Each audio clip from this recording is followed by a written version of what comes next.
Hello, hello, hello, Speed Gaming and SNES Super Stars. I'm Jesse Lockhart, and we've got for you a fun little four-way race of any percent Super Ghouls and Ghosts. What does any percent mean in Super Ghouls and Ghosts? Well, that's just playing the game, going through both loops from start to finish. Game ends as soon as you rescue Prin Prin.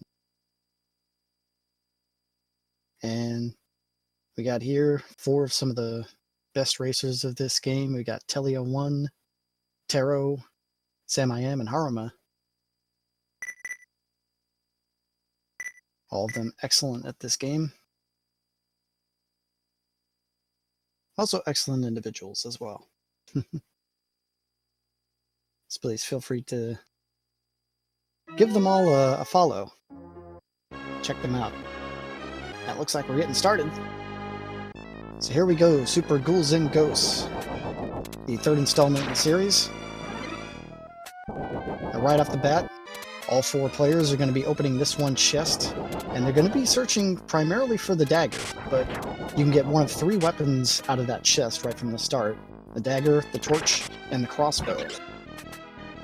And it looks like we got Telio and Haruma managing to get the dagger, with Sam-I-Am rocking the crossbow, and Taro with the torch.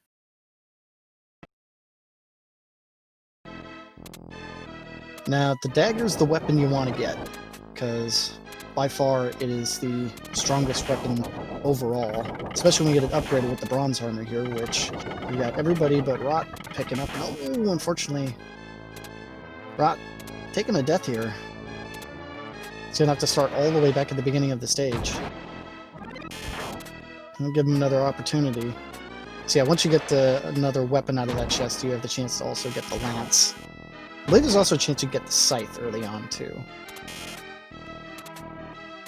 But yeah, so yeah, he's going to be trying to pick up the bronze armor here, as our other runners are through the graveyard, the tidal wave sequence, and now they've hit the checkpoint here on the little vine maze here, the briar patch.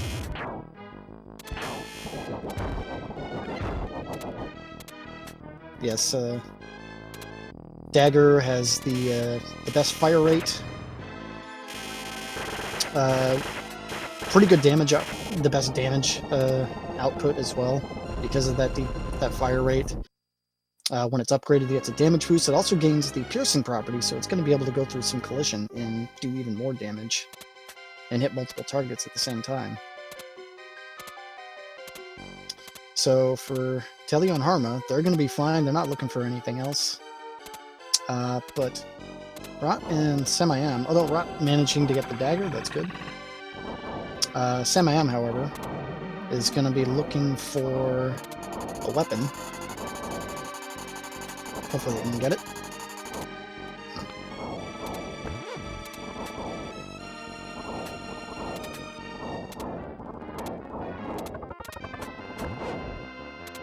Managing to get the axe.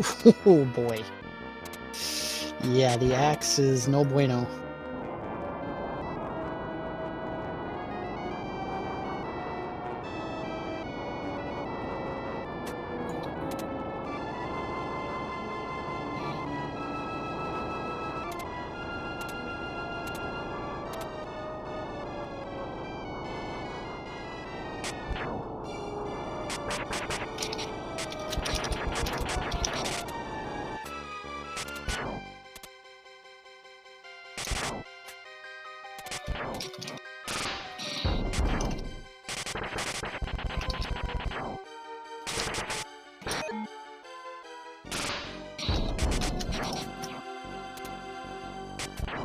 Apologies, give me a sec here. I'm having a bit of trouble on my feed.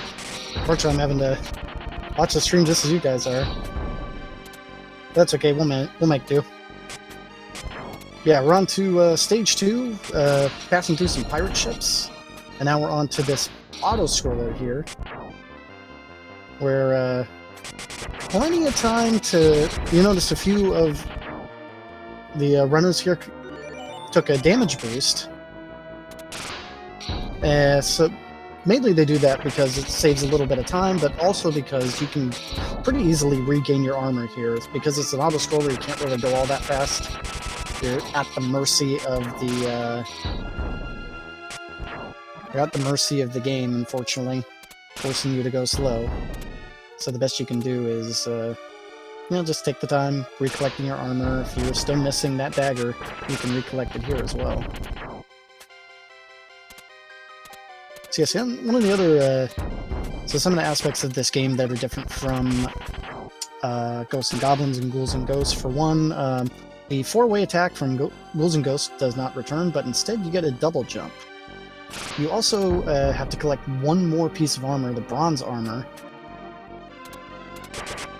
in order to get yourself up to gold armor. Now, bronze armor at least nicely upgrades your weapon to make it stronger. Or at least that's the idea. Some of the weapons actually don't necessarily get a decent upgrade in this game.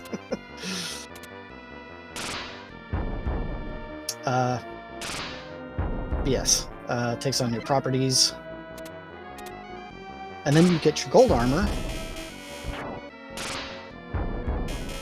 And that'll allow you to start using magic. And that's another area where the dagger really excels, is the dragon magic. Very strong, does damage per frame as it's going through a target's hitbox. Has a weird kind of trajectory, but if you know the game very well, if you know how it works, you can manage that pretty easily. So nothing to really worry about too much.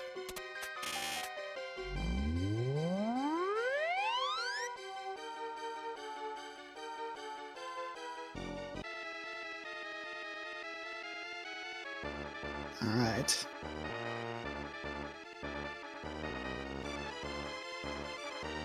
So as they're making their way to the boss, looks like everyone's got their gold armor.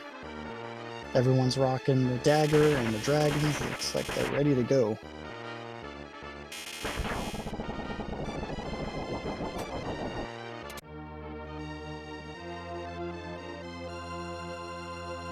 Alright, the simple trick here is one dragon early on to kick it off. And you can either do a few more dagger shots and then follow up with another dragon, or just a few more dagger shots in general. Either way works.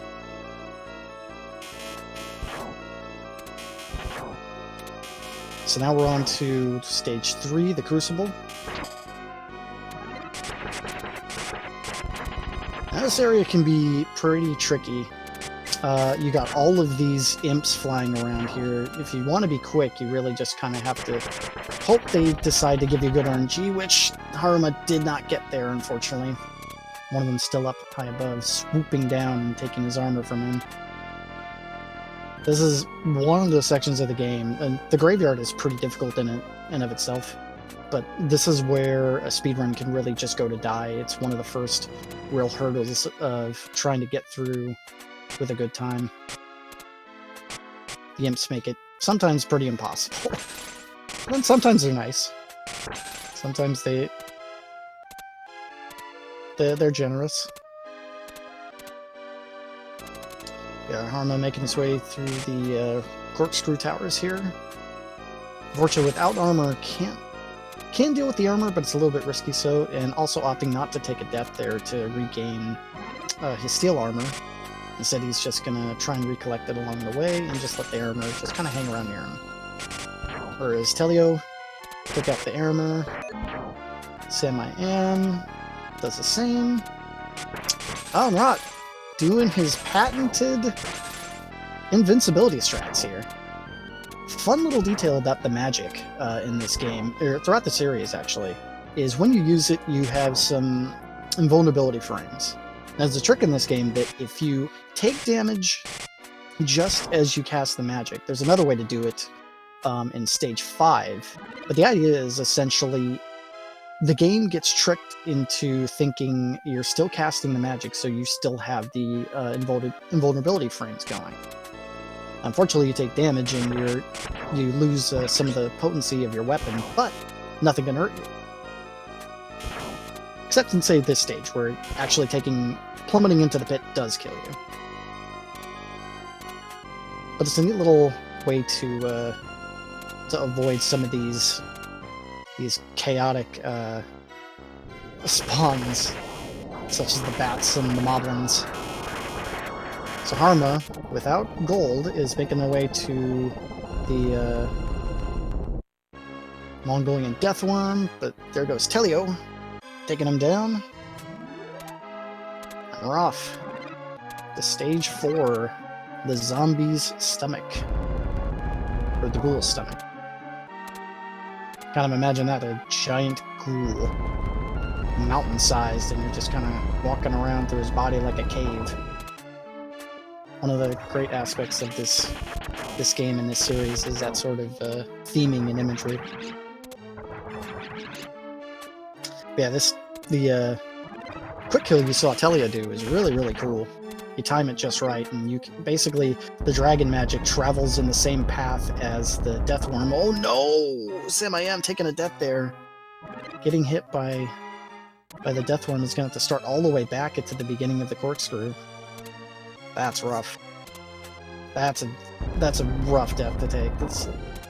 It's tough to die in this game because you get sent back to a checkpoint. In particular, it's really rough to die in a boss, because you have to go through all of that nonsense all over again.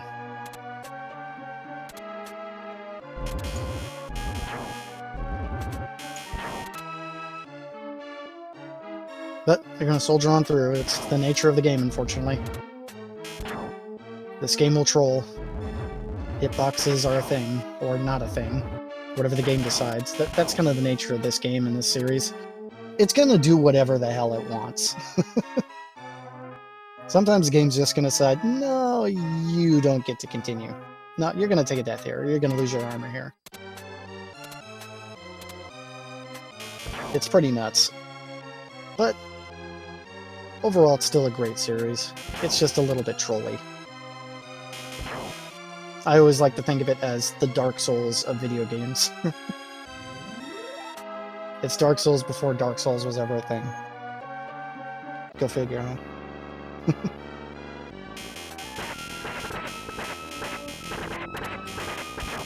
Alright.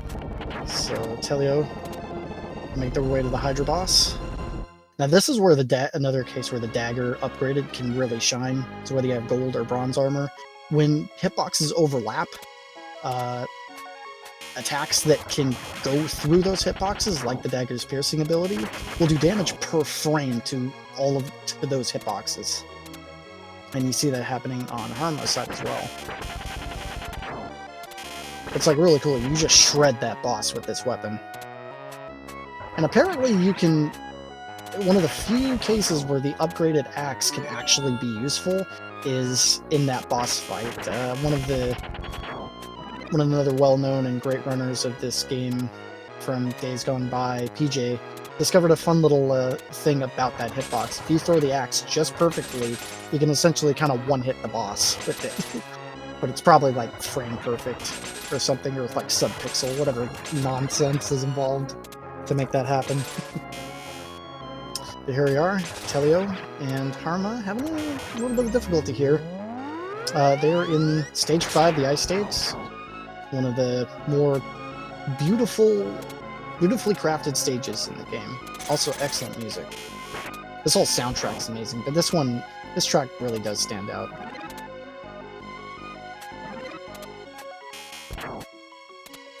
But through the ice forest, right there with Telio, those vines are not a threat until they are fully formed, so you can actually walk through them, but they cause a lot of lag, and that's one of the strats in this game is lag strats. I'm trying to diminish as much lag as you possibly can. Because if you haven't noticed, in some cases, this game is a laggy mess.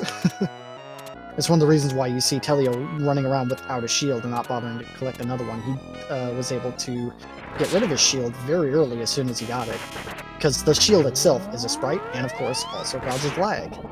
As is the fact that the shield speeds up your ability to charge magic. So trying to charge magic is also going to cause lag. So everything done to try and shave seconds. Anywhere you can. Alright, Telio off to stage 6. First part of the Demon's Castle. This one's actually a pretty short stage, but it's a dangerous one because of these red armors. You have to deal with 3 of them. And Telio is showing off a really cool strat, getting the both of them to group up in such a way that the dragon magic takes them both out at the same time. It's really good. There's another strat too that you can use if you are sans gold armor, or you just don't want to, say, really deal with the rest of the stage. You can take a damage boost from an Axe Ghost that'll bump you up here. You do have to face Astaroth without armor, but it's doable. Just gotta watch out for the lasers and the flames from Astaroth. The gold armor takes him down pretty quickly. And we're off to stage 7. Now this is kind of the hell stage here. This is, particularly in the second loop, this is where people can really get frustrated, because for one, you have to make this climb up every single time. There's no checkpoint in this stage. Actually, I believe it's stages 6 and 7 have no checkpoints. So when you die, you go right back to the beginning of it. They're relatively short, but they're still kind of a gauntlet in of their own. But this is where you would want to try and collect your armor if you need to. And especially, it's designed in such a way that you almost perfectly are able to get the Goddess Bracelet at the end. That's another thing we haven't touched on quite yet, is the chest system. If you remember the chest system from Ghouls and Ghosts, it's where you can collect weapons, you can collect your gold armor or steel armor if you don't have armor. You can also find a magician who will try and polymorph you into something. There we go, Telio coming up to the boss gauntlet here, Astaroth round 2, followed by his brother, I guess? Nebaroth? Nebi, as I like to call him. Dragon magic just shreds them and takes care of them pretty quickly. And Telio, losing its armor, but not too bad.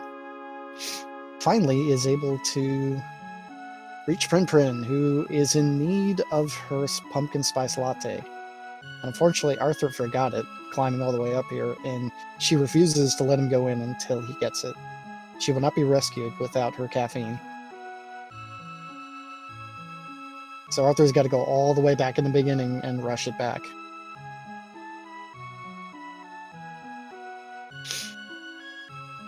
But yes, the chest system is a thing. It's how you get your armor, it's how you beat the game, so you really have to learn and understand it, and there's a sequence, a progression. When you collect one thing, it's going to trigger a whole series of new things to happen when you're collecting your armor. So there's a chart that you can follow. When you pick up your steel armor, when you pick up your bronze armor, when you pick up your gold armor, when you pick up a shield, it just continues to progress in terms of what's going to be in that chest next, the order of which you summoned that chest, and then what you're wearing when you open that chest.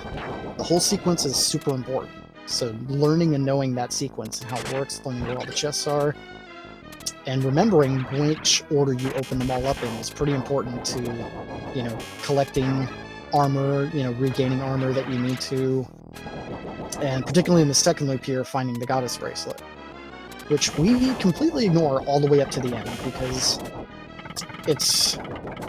we'll talk about it when we get there, but for now, we hit loop 2, which is harder than loop 1, faster spawn patterns, like these skull towers here, really dangerous.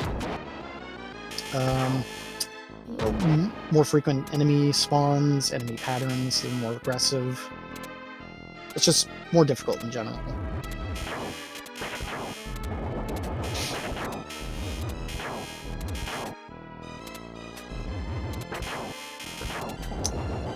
So far,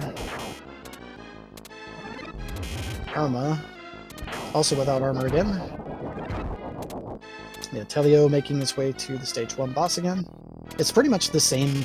It's the same run as the first run. You pretty much do all the same stuff as you did before.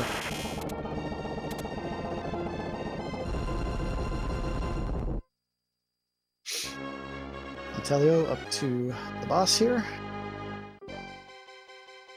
You get right up in his face, you just mash that button.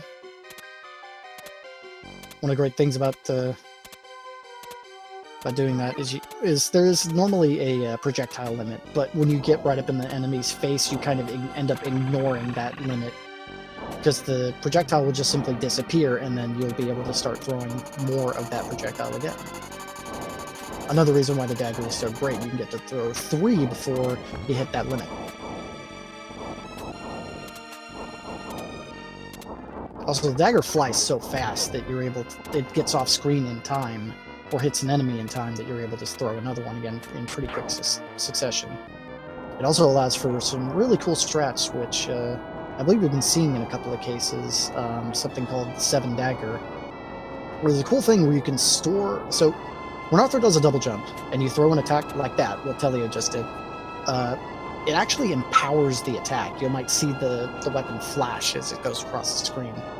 That's supposed to empower the weapon and give you an extra point of damage. You can store that by, when you're doing the double jump, throwing 3 at once and hitting that point where Arthur can't throw another one. And so what that does is that's going to store that for your very next attack. It's going to have that same extra point of damage.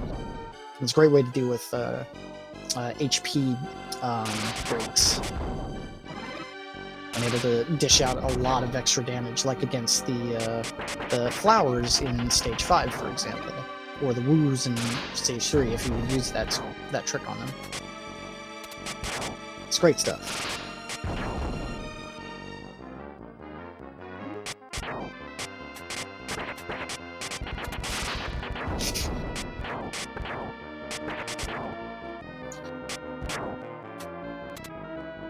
So everyone has gone through. They're in loop 1, or through. They're in loop 2. Sorry. Telio and Harma both on the auto scroller on Stage 2, with Rot joining them in Stage 2, and Sam I am not that far behind. Getting pretty close.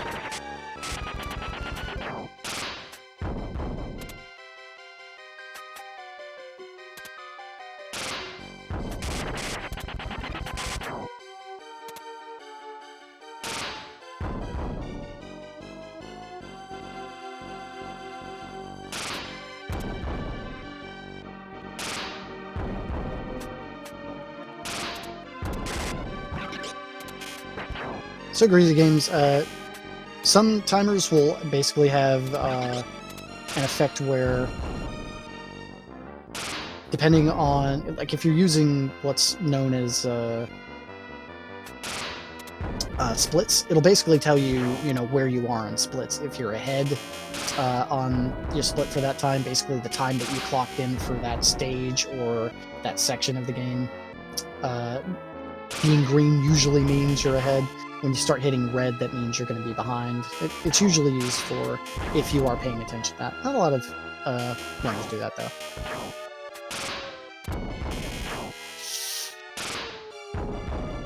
Yeah, in this case, the timers don't really matter. It's primarily whoever wins first.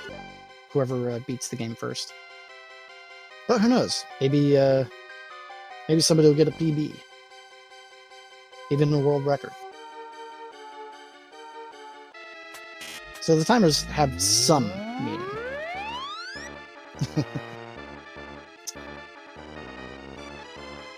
Alright. So got Telio on to who I like to affectionately call Barnacle Bob. It's a name like Storm. I'm blanking on the name for it for some reason, but yeah, it has a much better name than that. But I like Barnacle Bob, so I'm always going to stick with it. Alright, Telio on to the next stage.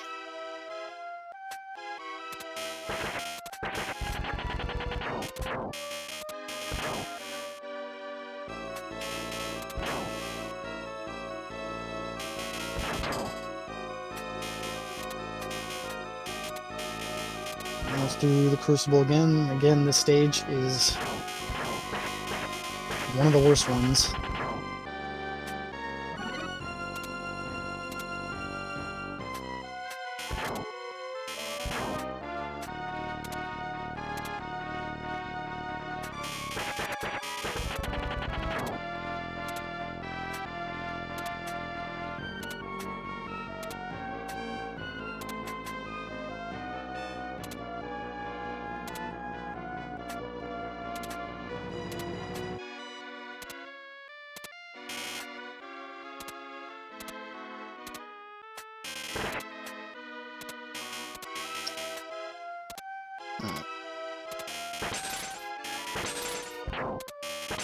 Got Telio and Harma in stage 3. Turns MIM right behind them in stage 2. A little bit further back than that, but right now this Telio's in a pretty commanding lead right now. But Harma's not that far behind, so... And that's the thing with this game, is anything can happen. The RNG can really just screw with you, and you can be forced to take a death or lose your armor and have to take a more safe approach to something and lose yourself some time. And that's the nature of the game, is the idea is you really want to have your armor. Sometimes you might use a strat that you'll have to lose your armor to go a little bit faster, but losing your armor is very punishing.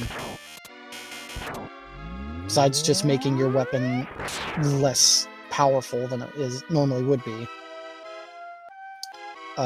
you also risk one more hit and death, and then having to go all the way back to a checkpoint. Bob and Falls, particularly dangerous here. The spawns are pretty crazy, and at the same time, they spawn really high up, to the point to where they can just spawn right on, like, off screen and then just drop pretty quickly right on top of you. Telio once again showing off that beautiful, beautiful quick kill. And through.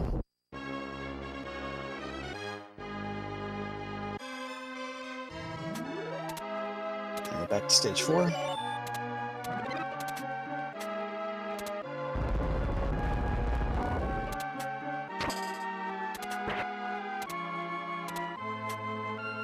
That's correct, Cortex. There's, in fact, a new Ghosts and Goblins game coming out, Ghosts and Goblins Resurrection, which many of us here in the community are very, very excited for.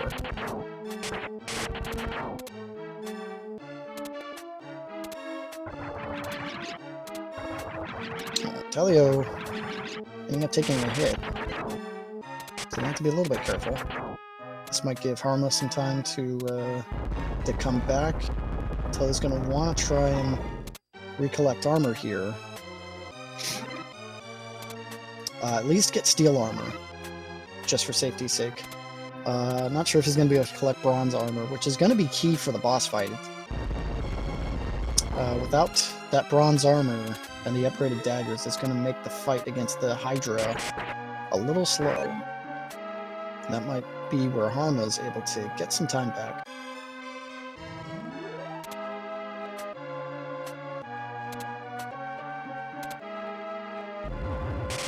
Well, if you're playing the game well, Emo Flub, no, it's not normal to run without armor. But the thing is, all these runners are really good, so they can take the risk of running without armor. It's just the nature of the game, unfortunately, that you try to go fast, numerous things can happen to kind of screw you up. The RNG can just be really punishing. As you can see, going through that whole section with the flames, the fire woos, and the imps. It's just, there's such tight corners. You have the imps spawning constantly. Having to deal with them, there's such a great chance that you're going to end up losing your armor as a result.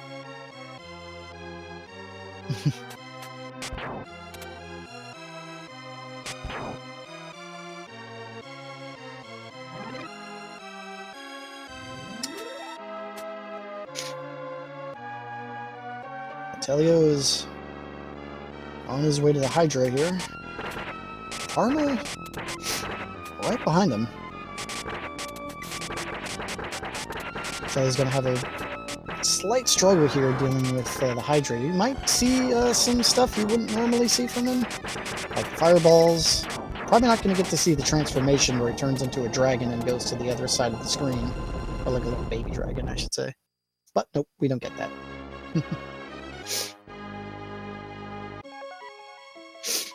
Yeah, Hydra's super laggy because there's so many sprites going on that screen. It's insane. That's why having the dagger to speed that fight along is pretty crucial, because you're going to get less lag as a result.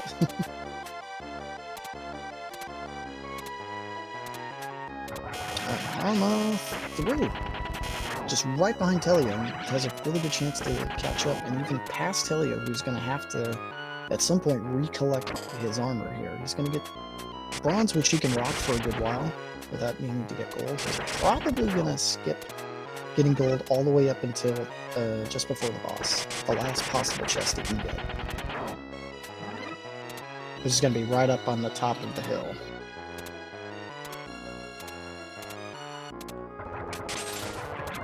Oh no, but he took a hit. Not good. So that's going to be a bit of a problem now. Trying to recollect armor again. Also, doesn't want to risk taking a hit.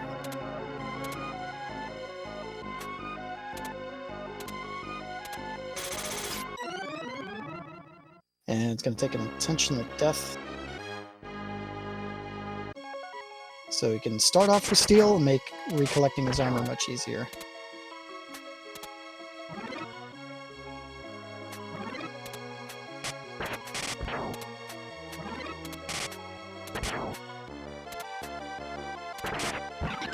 Yes.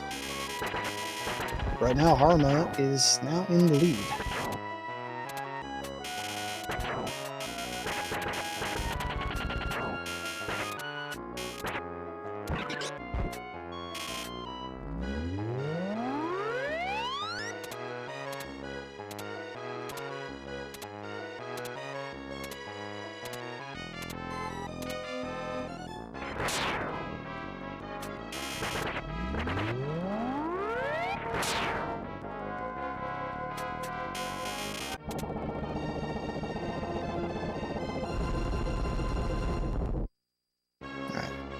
Armo's up to stage 6 now. Vitelio right behind. You gotta watch out for Freyon there. You can actually soft lock. If you get frozen and end up collecting the key, you're basically stuck because you lose control of Arthur at that point. You can't shake free of the ice. And because you can't shake free of the ice, Arthur, AI-controlled Arthur is not going to do that for himself, and he's just going to be stuck there. There is a risk. But normally doesn't happen much.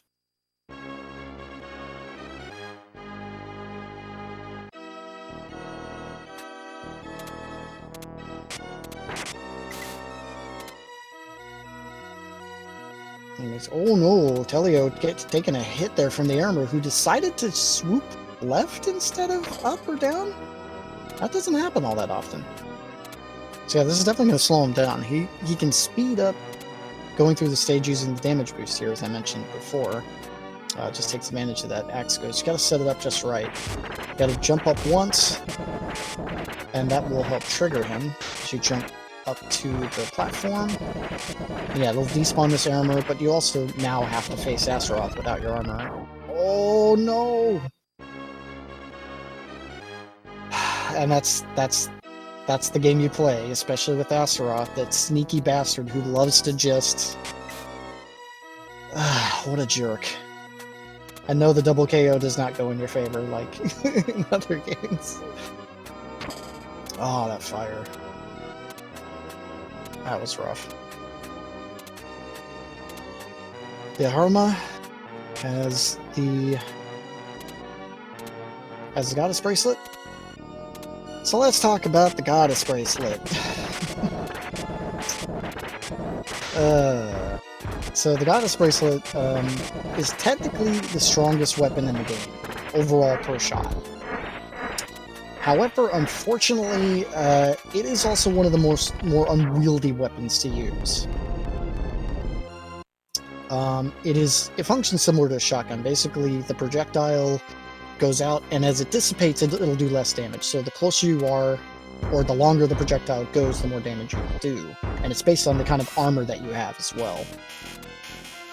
As you see, just Harma just shredding Astaroth and Neberoth with it.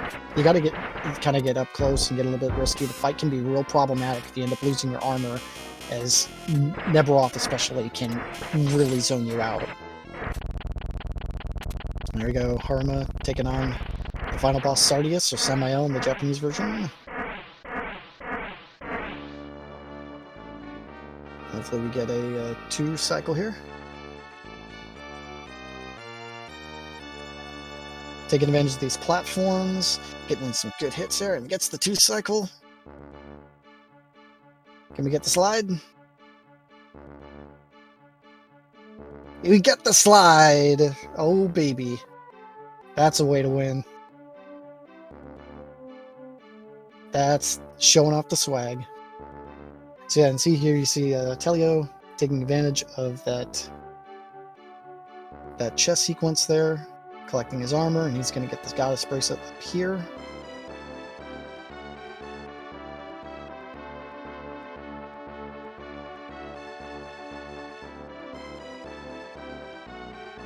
And GG's to Haruma, clocking in a 34.20. And we got Telio up behind. Yeah, Haruma is our winner. GG's to Haruma.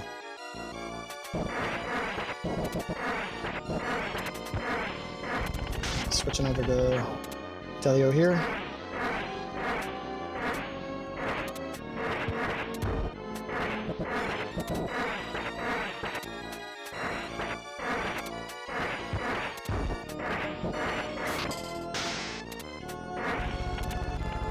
Fight going. Looks like it's going to take a damage boost, which you can absolutely do. You don't need to have your steel armor going into the fight against Sardius.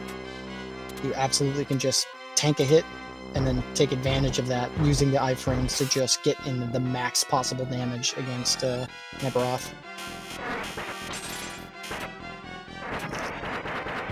So I tell you, using a bit of pause strats to confirm if the pattern he's getting is a good one.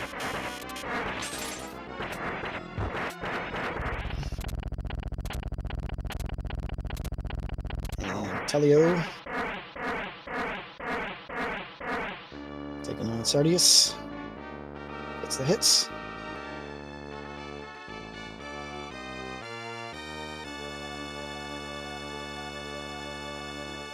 Gets the kill. Can he get the slide? Telio slide. Slide. I love it. Back-to-back slides. You gotta love it. And GG's to Telio, who's gonna finish in second place with a 36-34. Well done, Telio. Now we've got Taro coming up. They got their goddess bracelet, and they're gonna make their way to the boss.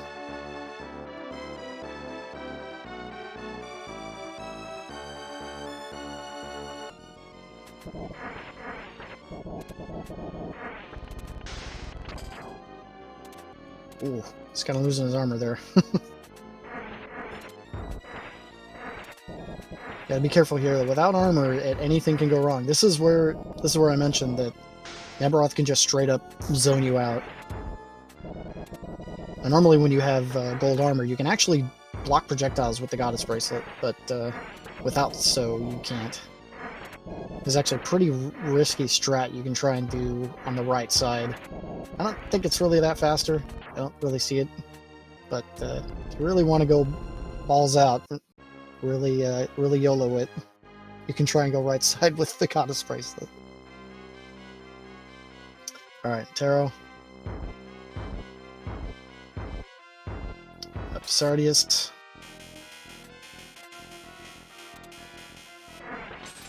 As Samiam makes the climb.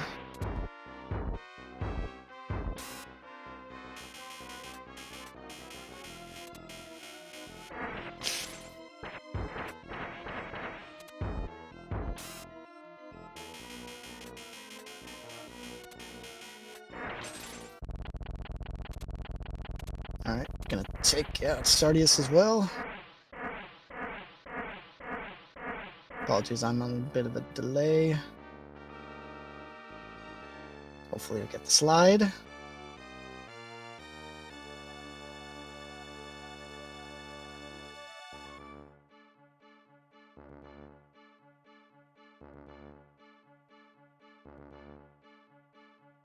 Unfortunately, no slide for Taro, but GG's to Taro, who finishes. It looks like a 38-57.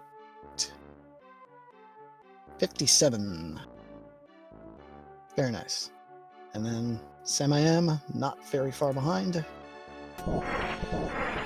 Taking on Neberoth. Gets through. Off to face Sardius.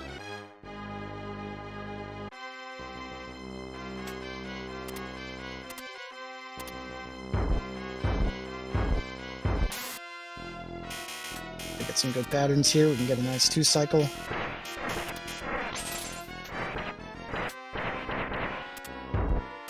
Getting some good hits in there.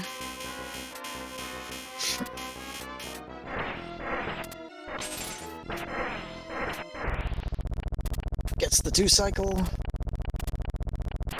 And see if maybe Sam can get the slide.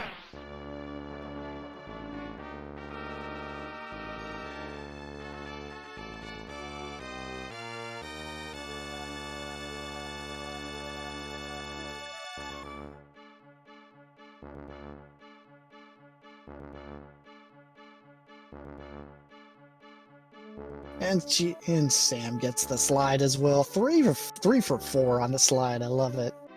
Beautiful. And GG's to Sam I Am, who finishes with a 40-25 in 4th place. Great race, great runs from all. Sam kind of struggling a little bit, unfortunately, early on with that really costly death in stage 3. But still finishing with a 40. Nothing to sneeze about. This game is tough. It is one of the harder games to really run just because of so much that's involved with it. The execution involved, dealing with the RNG. You can stay on a script in this game, and then the RNG can just completely throw you off, and you're stuck having to adapt and work through it. It's a constant struggle with this game. But being able to finish with, a time under 40 or right about 40 is still pretty solid. Again, all 4 of these runners are amazing, great runners of this game. Give them all a follow if you love this game. If you love this game, you love this series in general, please consider joining the Discord. There's a lot of great people there, a lot of good stuff you can learn about this game, about the G&G series in general. Various videos and guides that you can work with. There's always people you can talk to get ideas rolling, and just an overall great community to be with.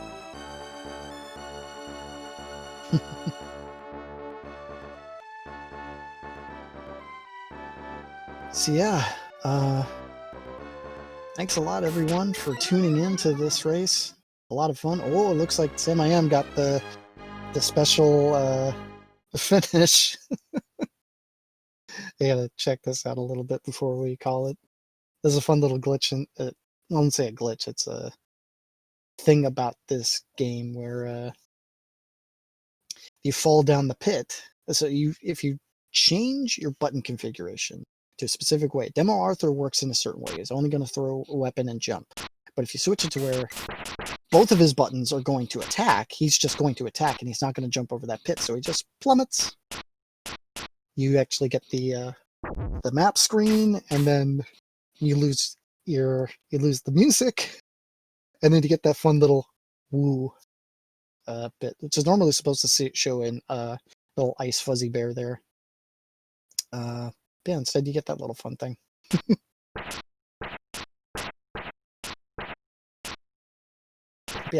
Thanks everybody for watching. This has been a fun race. Had a little issues with the race stream on my end, but I'm pretty sure that's on my end. Thank you guys for sticking with me on that. Thank you guys for watching this race. Thank you guys for hanging out, chatting up. Continue to watch the SNES Super Stars Marathon. There's still a few more games to go, 4 races. Lots more fun to still be had on this Sunday. So hope you guys all have yourselves a good day, good night. Take care of yourselves. Be safe. Be healthy. Love you all. And I'll catch y'all later. Okay? I'm Jesse Lockhart. Take care of you guys.